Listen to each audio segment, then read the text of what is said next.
오늘의 뉴스레터에 오신 것을 환영합니다. 아래는 주요 내용입니다.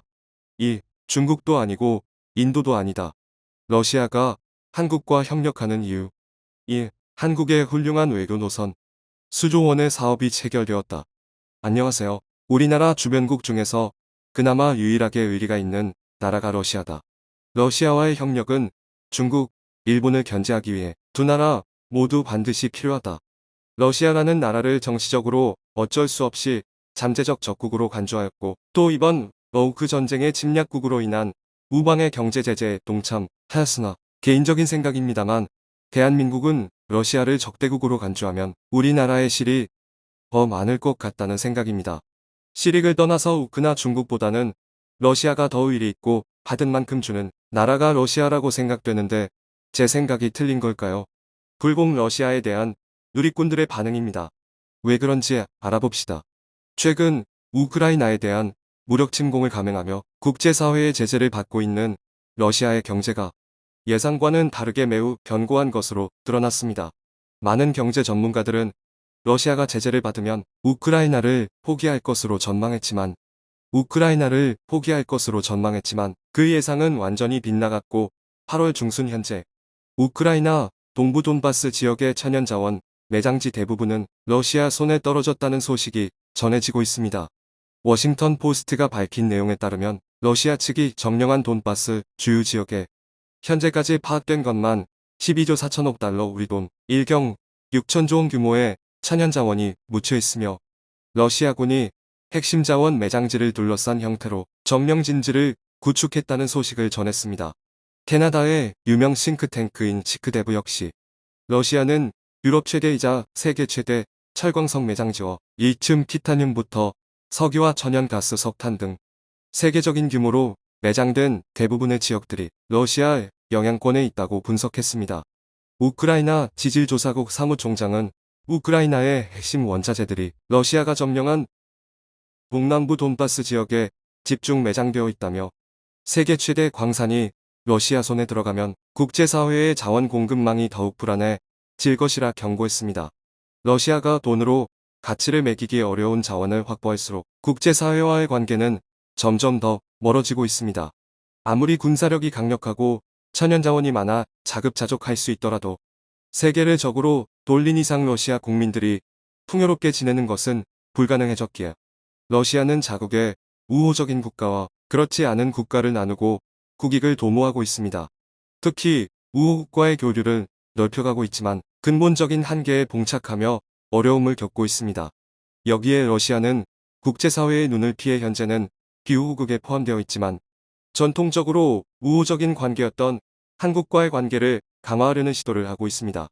한국의 편을 들기 위해 유럽의 특허를 무효화시키는 법원의 판결을 내리는 등 대놓고 한국 편파적인 행동을 보이고 있으며 여기에 추가적으로 글로벌 에너지 프로젝트에 한국을 우선 협상자로 선정하여 일감을 몰아주는 것과 더 나아가 중국에게도 수출을 금지한 군사기술을 한국에 이전하는 작업까지 자세히 알아보겠습니다.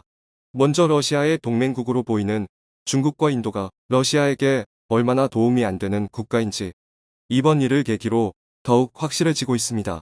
중국은 러시아의 대표적인 우방국처럼 보이지만 수십 년 전부터 러시아의 첨단 기술을 탈취하며 양국의 감정은 그리 좋지 않은 상황입니다.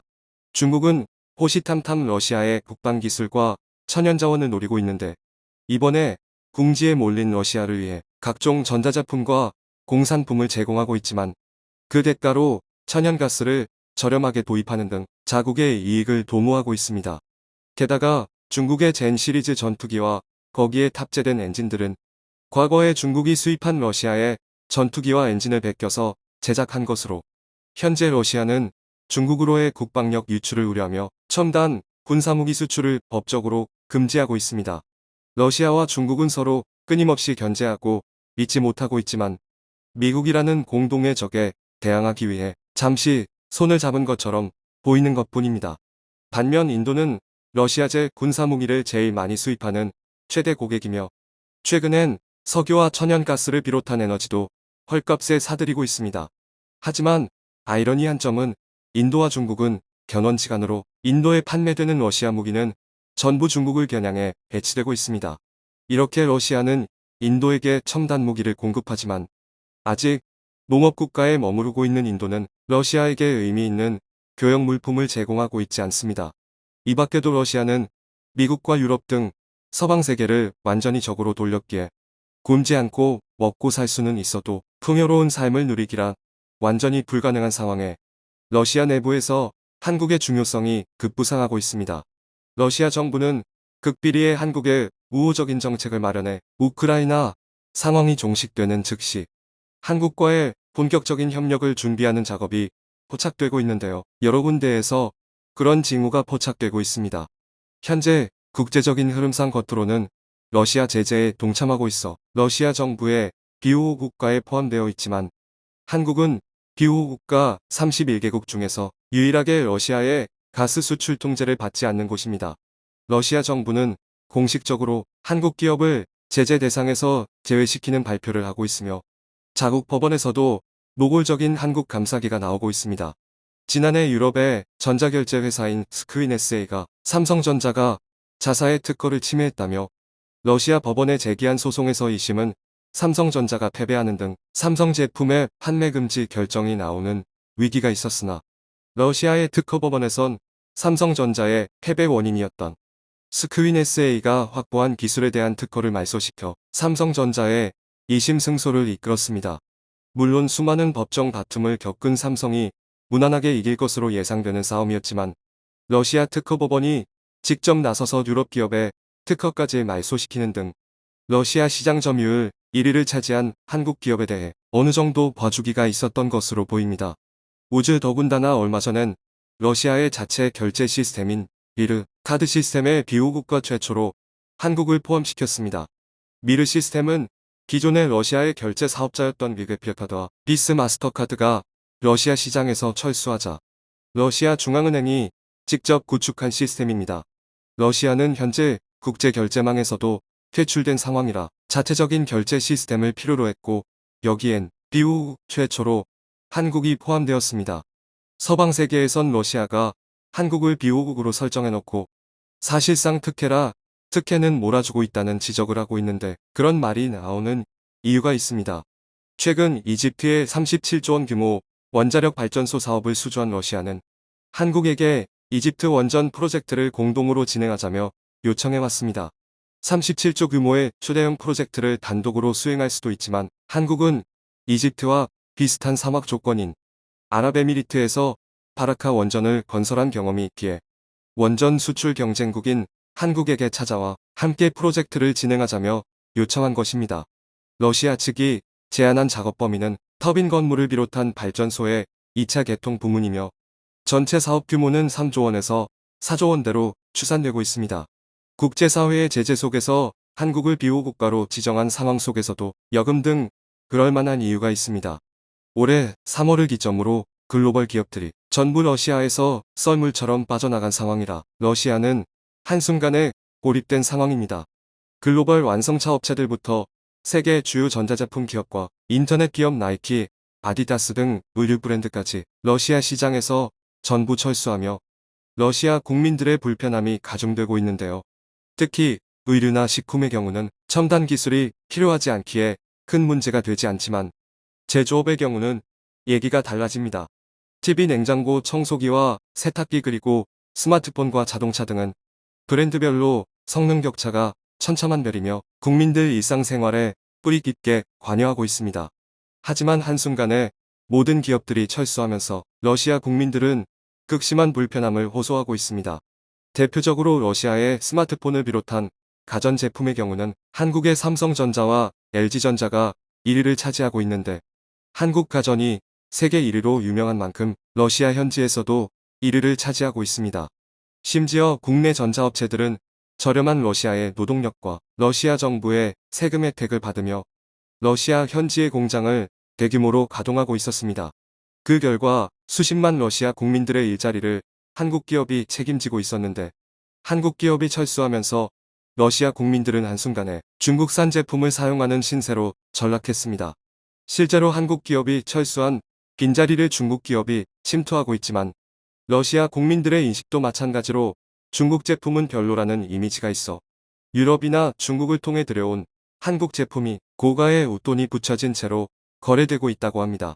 게다가 자동차의 경우도 마찬가지입니다. 러시아 현지의 자동차 제조업체도 있지만 작년과 올해 초 러시아의 자동차 시장 판매량 1위는 한국의 현대기아 자동차였습니다. 특히 얼마 전까지만 해도 기아 자동차는 러시아 올해 2차 6개 부문을 휩쓸었고 사상 최대를 향해 가고 있었습니다. 현대도 마찬가지로 러시아에서 판매량과 이미지가 매우 좋아 왜 한국이 러시아에서 호감도 1위인지 알게 해주는 기업이었습니다. 하지만 러시아에서 판매량 1위를 차지하던 한국의 자동차 기업들마저 철수를 결정한 것은 물론이고 글로벌 자동차 기업들이 전부 철수해버리자 러시아 정부와 기업은 자체 생산으로 방향을 바꿨습니다. 하지만 러시아에서 만드는 자동차는 에어백과 안전벨트도 달려있지 않으며 브레이크에 필수적인 ABS 기능마저 없는 상태라고 합니다. 차 심지어 옵션을 추가하지 않으면 라디오마저 탑재되지 않아 러시아 국민들의 불편함은 상상을 초월하고 있습니다. 러시아 정부 역시 국제사회의 제재로 부품 수급이 어려워져 러시아에서 생산되는 자동차의 기본적인 안전기준과 규정을 일시적으로 중단시켰습니다. 상황이 이렇다 보니 러시아 현지에서 현대기아 자동차들의 중고차 가격은 신차보다 비싸지는 황당한 현상이 나타나는 등 러시아 국민들은 굶지 않고 먹고 살 수는 있더라도 더 이상 풍요로운 삶을 사는 것은 불가능해 보입니다. 이에 러시아 산업부 장관이 나섰습니다. 한국의 현대기아 자동차와 전자제품 기업들을 콕 집어서 러시아 철수를 다시 한번 생각해달라고 부탁하는 등 러시아 국민들의 생활과 밀접한 관계가 있는 한국 기업들을 향해 러시아 잔류를 요청했습니다. 하지만 국제사회의 흐름상 한국 기업은 철수해야 했고 러시아 산업부 장관은 한국 기업을 향해 언제든 다시 돌아오라는 뜻을 전했습니다. 이렇게 서방 세계와 완전히 적을 진 러시아는 국민들의 일상생활을 유지하기 위해서 한국산 자동차와 전자제품이 반드시 필요한 상황이며 중국산 제품은 한국을 대체할 수 없는 현실입니다. 따라서 현재 러시아 정부가 한국을 향해 긍정적인 사인을 보내는 것이 납득이 가는 상황입니다. 여기에 푸틴의 에너지 수출 전략도 변하고 있습니다. 유럽과 돌이킬 수 없는 강을 건넌 상황이라 러시아는 유럽에 의존하던 에너지 수출 비중을 줄이려 하고 있습니다. 유럽 역시 러시아산 에너지에서 벗어나 중동과 미국의 천연가스 석유 비중을 늘리고 원전과 같은 자체적인 발전 수단을 강화하고 있습니다. 이에 러시아는 새로운 돌파구로 아시아 지역의 에너지 수출을 늘리겠다는 입장입니다. 러시아 측이 이런 결정에 나선다면 기존의 국제 시세보다 저렴하게 시장에 나올 가능성이 있기에 나중에 한국에게 유리하게 작용할 수 있는 여지가 있습니다.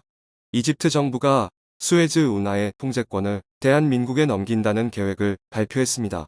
지난 1월 개최되었던 한이집트 정상회담의 성과라고 하는데요.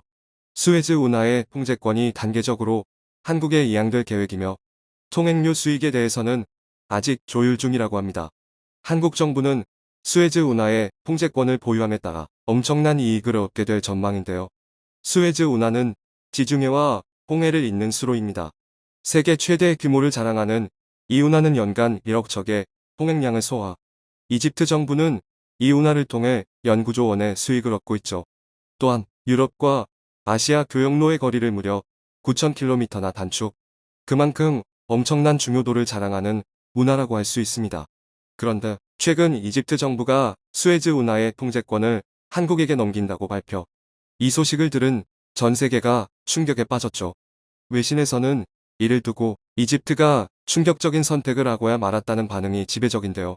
영국 언론 BBC에서는 수에즈 운하의 통제권을 이양하는 것은 바보 같은 짓이라며 이집트 정부가 내린 선택을 비판했습니다. 하지만 이집트의 카멜 알와지르 교통부 장관의 발표에 의하면 이집트가 이해할 수 없는 판단을 내린 것은 아니었는데요. 알고 보니 이집트는 현재 수에즈 운하의 관리에 들일 여력이 없는 상태였던 겁니다. 이집트는 일찍이 수에즈 운하의 가치를 알아보고 대규모 확장 공사를 추진. 그러나 193km에 이르는 거대한 운하의 확장 공사 대금을 모두 지불할 수는 없었기 때문에 빚더미에 올랐다고 합니다. 이집트 정부는 빚더미에서 빠져나오고자 운하 이용료를 47% 상승시키는 등 갖은 수단을 동원해봤지만 모두 실패한 뒤 러시아 우크라이나 전쟁으로 인한 경제난에 직격당했죠. 그에 따라 당장 자신들이 관리하기 버거운 수에즈 운하의 통제권을 한국에게 이양, 관리비 명목으로 한국에게 이익을 일부 양보하고 자신들은 관리 책임에서 벗어나는 선택을 한 겁니다. 동시에 카멜 알와지르 이집트 교통부 장관은 자국 언론과의 인터뷰에서 한국과 발맞추어 경제 재건에 나서겠다는 포부를 밝혔는데요. 한국 정부와의 협력 안에는 한국의 이집트 인프라 투자 확대, 방위산업 협력 등이 포함되어 있었습니다. 이 모두가 한국의 핵심 산업들인 만큼 한국도 큰 이익을 얻을 수 있게 되리라 전망되는데요. 그러나 수에즈 운하를 얻음으로써 한국 정부가 얻을 수 있는 진짜 이익은 따로 있었다고 하죠. 경제협력개발기구 OECD에 따르면 전 세계 교역의 약 90%가 해상을 통해 이루어집니다. 수에즈 운하는 지중해와 홍해를 연결, 전 세계 해상 무역의 대부분을 소화하는 관문. 결국 이곳을 통제한다면 전 세계 무역을 좌지우지할 수 있는 힘을 가지게 된다는 건데요. 그런 요충지의 통제권을 가졌다는 뜻은 곧 한국이 세계적인 권력을 틀어쥐었다는 뜻이 되죠. 이를 증명하듯 세계 각국에서 한국에게 수많은 산업 분야에 걸친 러브콜 세례를 보내고 있습니다. 특히 수에즈 운하 통제권 이양 소식 이후 유럽에서 이러한 기조가 강하게 관측되는데요. 영국 정부는 한국이 바이오 혁신 허브에 동참해 중심축이 되어달라는 부탁을 하고 나섰죠. 차트 바운트라 영국 옥스퍼드대 혁신 부총장은 최근 인터뷰에서 전 세계 바이오 혁신 허브 조성에 한국이 중심적인 역할을 맡아주길 바란다. 한국은 뛰어난 바이오 강국임과 동시에 전 세계 물류 허브를 틀어진 강국이라며 영국이 급작스레 한국과의 바이오 협력 의사를 표출한 배경을 설명했습니다. 심지어 유럽연합은 한국이 유럽 국가들의 생명선을 틀어쥐고 있다라며 한국의 적극적인 협조를 구했는데요. 주한 EU 대사 마리아 카스티오 페르난데즈는 최근 인터뷰에서 러우 전쟁으로 유럽연합의 곡물 운송로가 육로로 제한되는 경향이 있다. 한국과 EU 사이의 유연한 협동 관계 구축이 절실한 상황이다라며 한국이 획득한 수에즈 운하 통제권의 필요성을 어필했죠. 더불어 한국 정부는 이집트를 통한 아프리카 진출 교두보 확보에도 방점을 찍고 있습니다. 이집트를 시작으로 수단, 리비아 등 가능성 있는 아프리카 국가들과 협력을 강화한다는 계획이죠. 그런데 한 국가의 방해 공작이 이어지면서 한국의 아프리카 진출에 제동이 걸렸습니다. 이집트는 아프리카와 중앙아시아를 잇는 중간 지역에 위치, 이집트의 협력을 얻는 국가가 아프리카를 얻는다라는 말이 있을 정도로 중요한 국가입니다. 한국은 이집트와 수에즈 운하 통제권을 시작으로 수많은 협력 사업 전개를 약속, 아프리카 진출에 교두보를 확실히 다졌는데요. 그런데 중국이 돌연 한국의 아프리카 진출을 견제하고 나서면서 한국의 계획이 좌초될 위기를 맞았습니다. 중국은 지난 2000년대부터 아프리카 각국이 지닌 자원을 수탈해 세계 최고의 자원 부국으로 도약할 수 있었는데요. 그런 와중에도 이집트는 차이나 머니의 유혹에 넘어가지 않아 중국이 호시탐탐 기회를 노리고 있었습니다. 하지만 최근 이집트가 한국과의 협력을 강화함과 동시에 한국의 아프리카 진출 교두보를 자처 초조해진 중국은 이집트를 전방위로 압박하며 한국과의 협력을 중단하라는 말도 안 되는 요구를 했죠. 이집트 정부는 이미 한국과의 협력에 대한 의지가 확고해 중국의 요구에 응하지 않았습니다.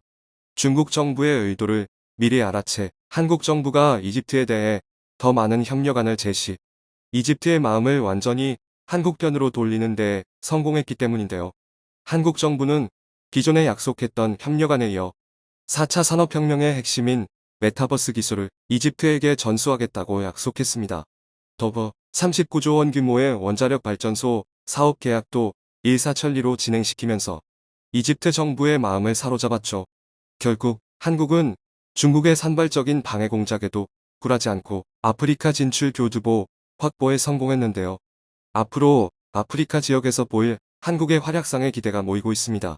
이집트 정부가 내민 뜻밖의 제안으로 수에즈 운하 통제권을 손에 쥐게 된 한국.